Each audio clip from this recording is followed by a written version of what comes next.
Hey, Jack, did you hear? They've taken out the Western Wall. What? They've taken out the Western Wall. You're kidding. Terrorists? No, not terrorists. The British Advertising Standards Authority. You must be joking. I didn't know that they had an army. They don't. They've taken it out of an advertisement for holidays in Israel. What? The British Advertising Authority has insisted that a picture of the Western Wall is taken out of an advertisement for holidays in Israel. Because it's not safe there when the Palestinians throw rocks on worshippers? That doesn't happen too often. No, not that. Because the picture made it look like a Jewish religious site? Surely everybody knows that anyone can visit the Kotel. Not even that. They objected to the picture because it had the wall and the dome of the rock on top of it. You can't be saying that the British Advertising Authority are mad fanatics who don't like the fact that there's a mosque on the old Temple Mount. No, they say that the picture makes it look like the wall and the mosque are all a part of Israel.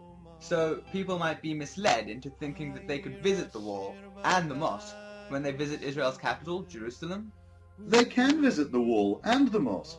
Since 1967, Israel has allowed freedom of worship to all faiths and has protected their rights to worship in their holy places. So let's see. Under Israel, Jerusalem is an open city. What about a return to the status quo, pre-1967? In 1948, the Jordanians forced the Jews out of the old city where they'd lived since the days of the Bible. The Jordanians destroyed 58 synagogues in the old city. They desecrated the historic cemeteries on the Mount of Olives.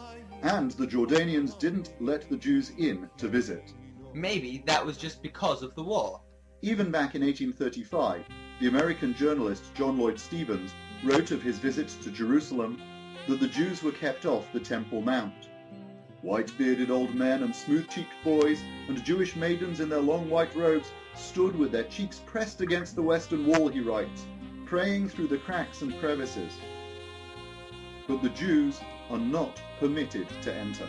The census figures, produced under the Ottoman Empire and the British Mandate, show that the Jewish population of Jerusalem was always significantly larger than other groups. We hear a lot about Israel as the Jewish state. It is the only secular democracy in the Middle East. Citizens of all religions have equality under the law. For the first time in history, the holy places of all religions are respected and administered by their own religious leadership. Certainly, Israel has respected the mosque above the Temple Mount more than the worshippers on top have respected the worshippers below. The destruction of the temples by the Babylonians and the Romans are recorded by the historians. The Jews always yearned to return. The Roman Jewish historian Flavius Josephus writes that the temple was so beautiful, the most admirable of all works, that at one point the Roman general Titus tried to stop the flames which were engulfing it. However, the fire consumed the Holy of Holies, and its treasures were plundered, and the wailing and mourning filled the city. On Yom HaAtzmaut, we should be proud that our people are reunited in and by our holy land. The prophets foretold gloom and exile, but they also foretold a return to Zion, and both have come to pass. Now, we look forward to the fulfillment of their prophecies of peace, of harmony, and justice amongst all of God's creation. Does that include the British Advertising Standards Authority? Hey Jack, fancy a holiday in London? Yeah, look, we can take in the moon while we're there.